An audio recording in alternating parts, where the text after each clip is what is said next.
Hi everyone, it's me again. Yeah. Oh god. So this is for tutorial 1 in term 2 of microeconomics on household budgets and stuff like this. I felt this worksheet was pretty easy, at least for me. So I'm just going to be going through it, going through how I got stuff and sort of talk you through the questions. So we're seeing here, first of all, we're seeing sort of budget shares of households. So we're seeing that households spend about 13.8% of their budget on meat and fish, about 32.6% on other food, and, varying stuff on others, Here are the angle curves, and you can see that they've done total budget here instead of that kind of stuff. So you can actually, hold on, I'm going to bring up my Moodle just to sort of help you guys out with this. I think this will probably be fine. I can probably just log in as I usually do. Yeah? Excellent. Okay. So if you go to microeconomics, again, and you go down to, sorry, it's taking a bit of a while. You go down to just week 1, because this is just on week 1. Open just the notes. And you'll be able to sort of look at what we've seen before. Here's an example of angle curves. Now, as you can sort of see here, there's two different types. The text is quite small, so I'm going to try to look in there. Can you guys see that? Okay. So there are two types of angle curves. This one, which I'm going to zoom in on. Does that work? Yeah, here we go. This one works on the basis of output and quantity. Okay, so the quantity consumed of a good and the total output.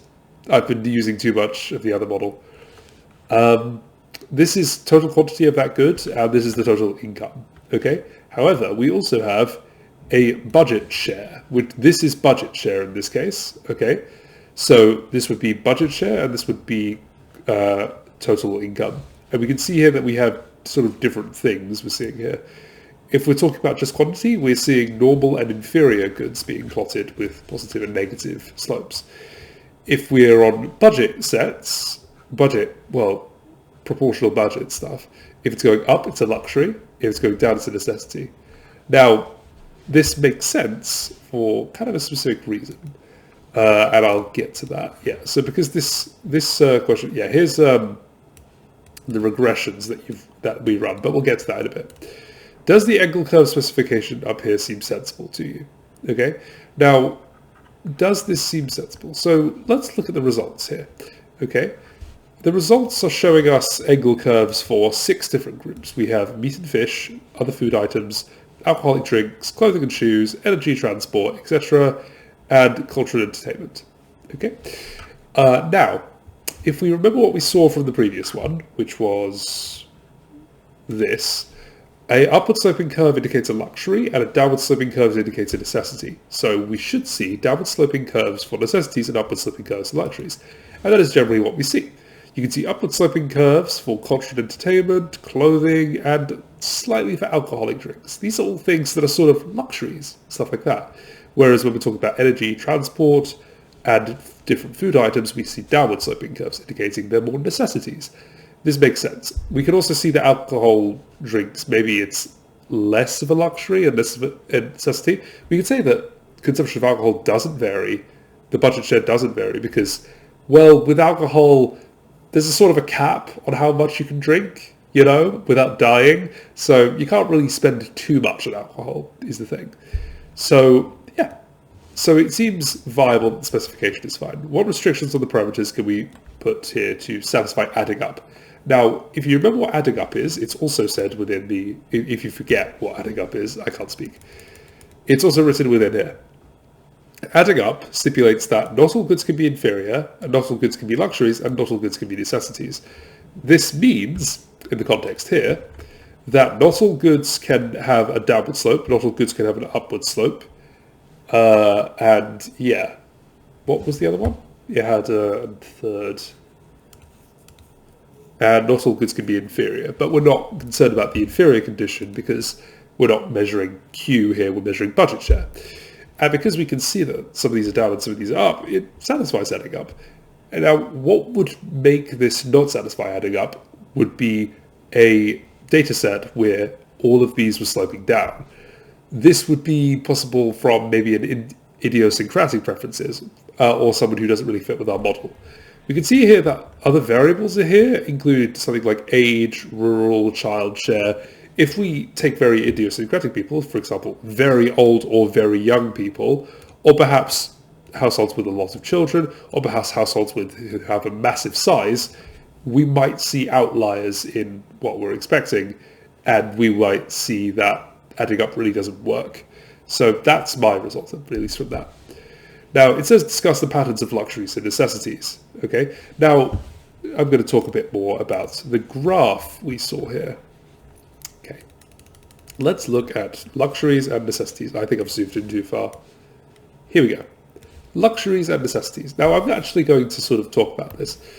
So imagine I am buying at the start, okay, let's say I'm at sort of Y1, okay, and I am buying 3 of, I don't know, this luxury thing, I'm just calling it Lux, and I'm buying, I don't know, 7 everything else. Everything else, yeah. What's this currently taking up? It's currently taking up 0.3 sort of my budget, okay? Now, Y2, let's say I buy, let's say 6 Lux for 10 everything else. What's the budget share now? Well, it's actually increased, hasn't it? It's become 6/16, which is something. Calculator. Fuck maths. You're supposed to do other shit with your brain. Yeah, the budget set has expanded to 0.375. Now, the point here is that the budget share taken up by Lux has gone up, okay? Sort of relative to other things, okay?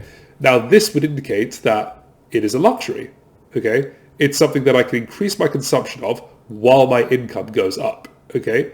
Very rarely you'll see something increase while income goes down. So, except necessities, of course. Well, the budget share, basically. So this is sort of the definition of luxuries. You buy more of them when you get more income. Okay, here I got 6 more income and I bought 3 more Lux and 3 more everything else. Okay, I bought more proportionally. However, with necessities, it's a bit of a different relationship, if that sort of makes sense. Imagine, okay, so say I only really need 5 food to survive. Okay, so I buy 5 food and I buy 15 everything else, okay, at Y1. Now, at Y2, let's say I have, I don't know, let's say I have 30 to work with. I still just buy 5 food, you know, I don't need any more food, but now I have 25 everything else, okay? Now my proportion of food has gone from 0.25 to about a 30th, which would be about 0.03. No, that's not right. What the fuck am I talking about? It's a 6th, so it's 0.17-ish.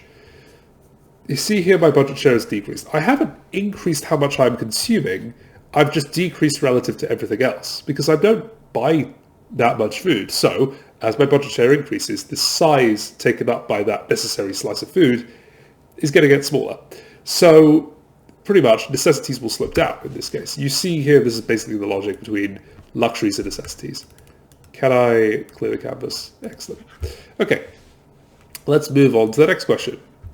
Discuss why it makes sense to include demographic and other effects and how it can be interpreted. Well, we include demographic effects, and I think I outlined this here, to, for example, reduce emitted variable bias. So there might be variables within the actual error term, something like household size, for example, which would affect how we're sort of going to, well, you remember quant. It's emitted variable bias, basically. We might want to separate out effects that, cancel each other out. So, for example, if we have 2 different groups whose spending profiles are completely opposite, we might want to separate them out, just to sort of look at them individually, because they might be just cancelling each other out, okay?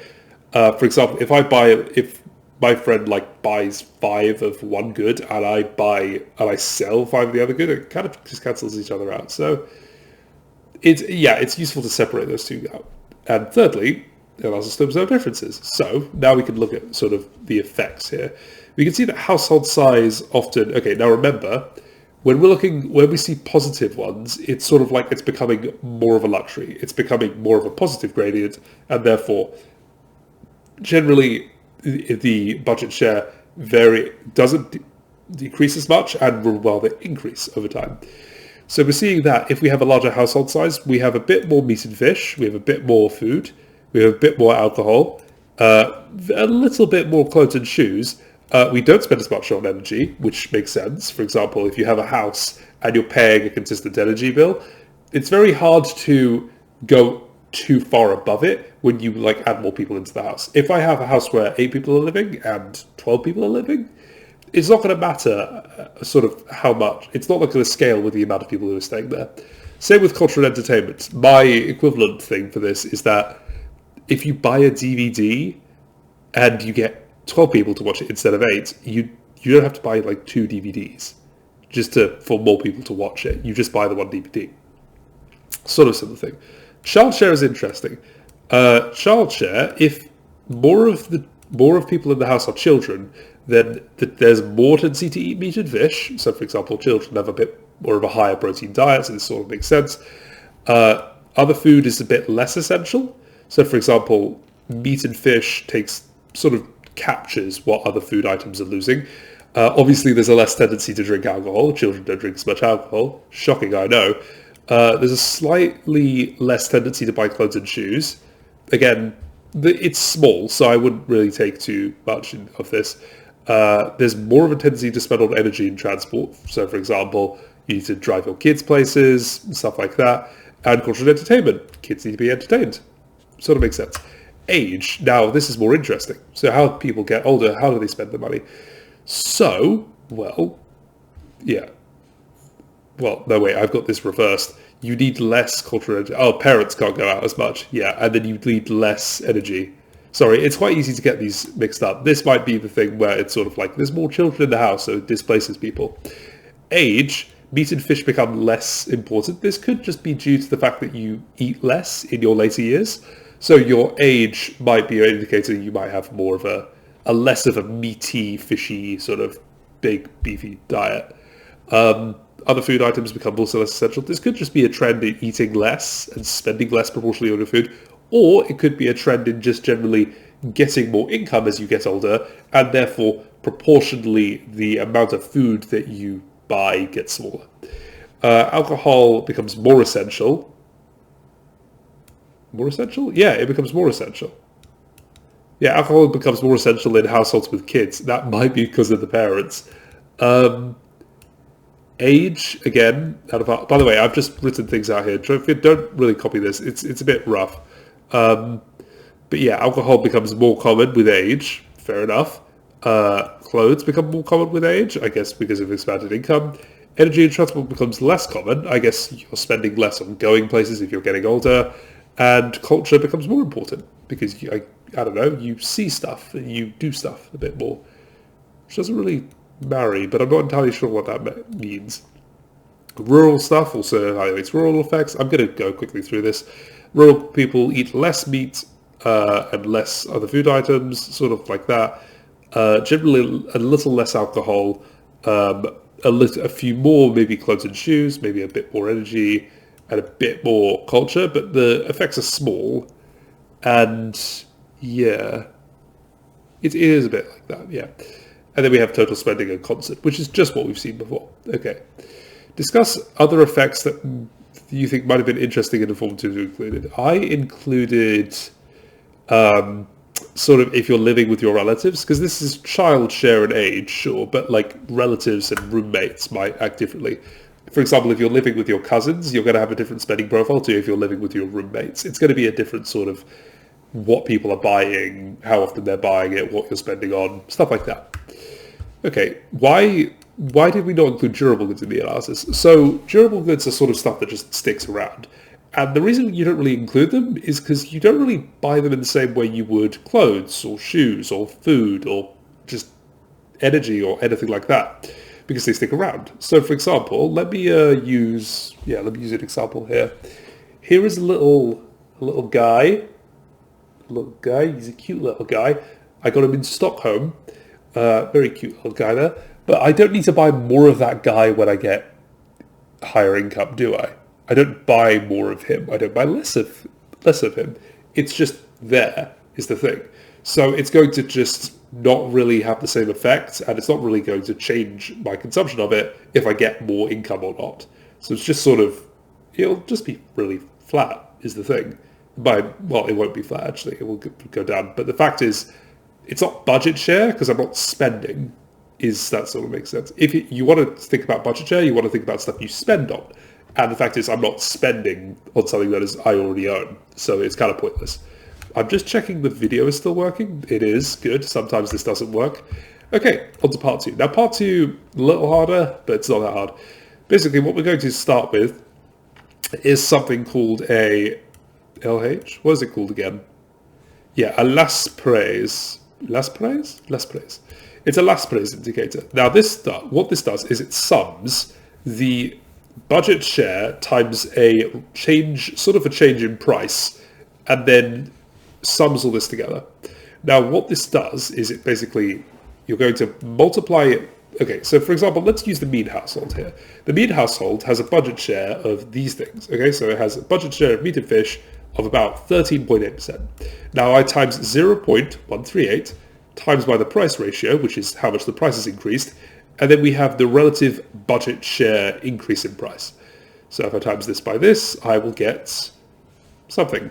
But if I repeat this for all of these, I get the Las Praise index, which is going to be, in this case, 1.0145. So this indicates that the prices for the mean household have gone up by about 1.45%. There we go.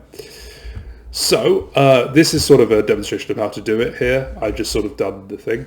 It also asks you, if you sort of look down here, oh, by the way, that was the proof the Las Praise formula is correct. So just demonstrate with the mean household, and it's pretty easy. Then use the information given to calculate the Las Praise index for the final household type. This final household type is couple, urban, no children, age 75 median. Also take notes that you want to take notes of all these indicators. So for example, you have a couple versus a single person, urban versus rural, no children versus 3 children, aged 20, 45 and 75, and top 20% of income, lowest 20% of income, and median. So try to think about what has the effect here. Age is quite interesting, but it's a weird one. It's a weird one. Okay, so we can just basically repeat the same thing. We just copy this again, the sort of indexes of sort of budget shares, and we times those by the price ratios, and we can just add that in. It's about 1.022975, which is approximately 1.0230. So I thought just round it to there. Why, given these particular price changes, would increases in the cost of living differ the way they do for these different households? Discuss how cost of living changes would differ in also other types of household.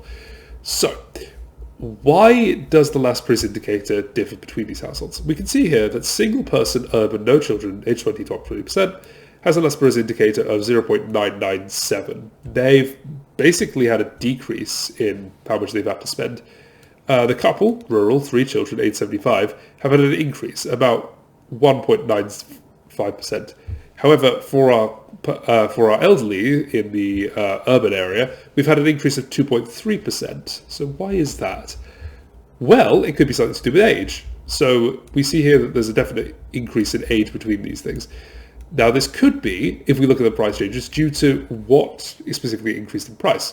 We can see that increases occurred in sort of essentials, food and alcohol. Alcohol, for many people, is kind of an essential. The curve is quite flat, so it is a bit of an essential to people.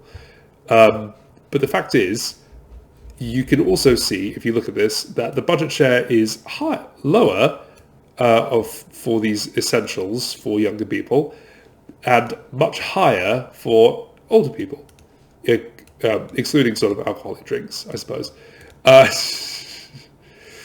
Even regardless, young people also buy more sort of superfluous things. So you see the budget shares are definitely higher here. So you see young people buy more culture, buy more entertainment, buy more transport, energy, clothes and shoes. They buy more unnecessary stuff. And the fact is, this stuff has experienced price decline. So the fact is, proportionally, older people will buy proportionally more necessities and younger people will buy proportionally more non-essentials, which is why we've seen the price increases and decreases the way we've sort of seen them present themselves. So that's sort of the logic behind it. We also have I here, commented whether economic inequality is likely to be aggravated or not. So this is sort of saying, is the effect of what's happening here going to worsen economic inequality? And I say yes, because this is all, actually I should have mentioned this, discuss how the cost of living changes for other types of households. We want to think about poverty here. So top 20%, lowest 20%, median, okay? In the cases where you have poorer families, okay, poorer families are going to spend a lot more on meat and fish, food. They're going to spend much more on the essentials. And richer families, wealthier families, are going to spend a lot more on non-essentials when you get an income increase or a price increase. Now, if you see here, prices have gone up for these essentials. Prices have gone up significantly. And the prices have gone down for these non-essentials, really.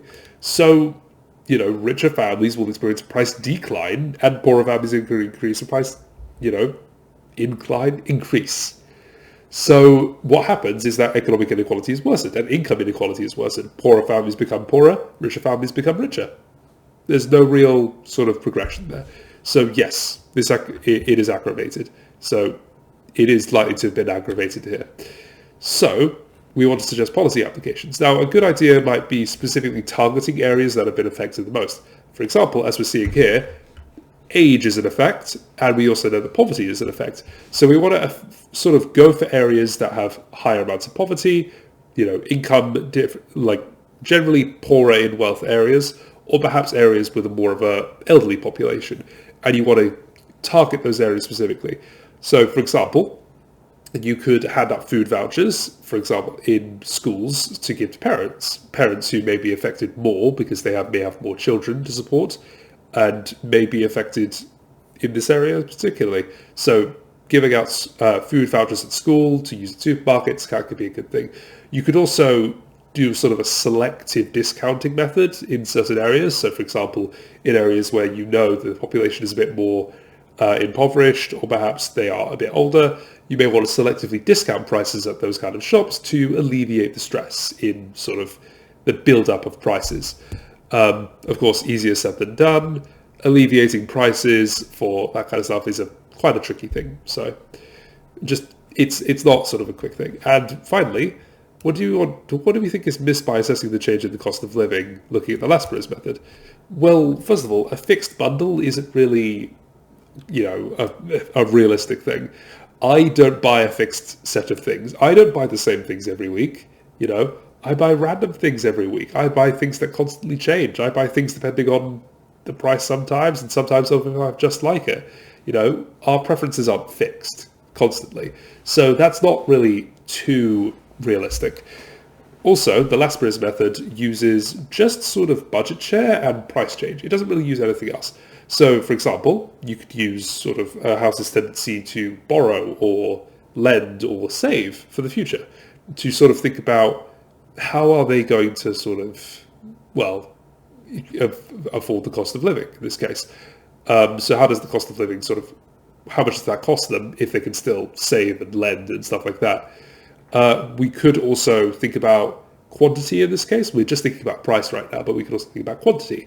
So, for example, what happens when you're sort of thinking about, instead of just price, you have a shortage perhaps of food in a country or a town or wherever. If there's a shortage of food, then that impacts someone's cost of living, because now that there's a shortage, the price sort of goes up and we have that interaction there. So that could be something to consider. Okay, I think that's the end of it. I told you micro is pretty easy, so no need to worry. I'm about to do macro just now, so no need to wait for too long for that. I should just be coming up after this. But yeah, thank you very much for watching, and I guess see you around. Bye.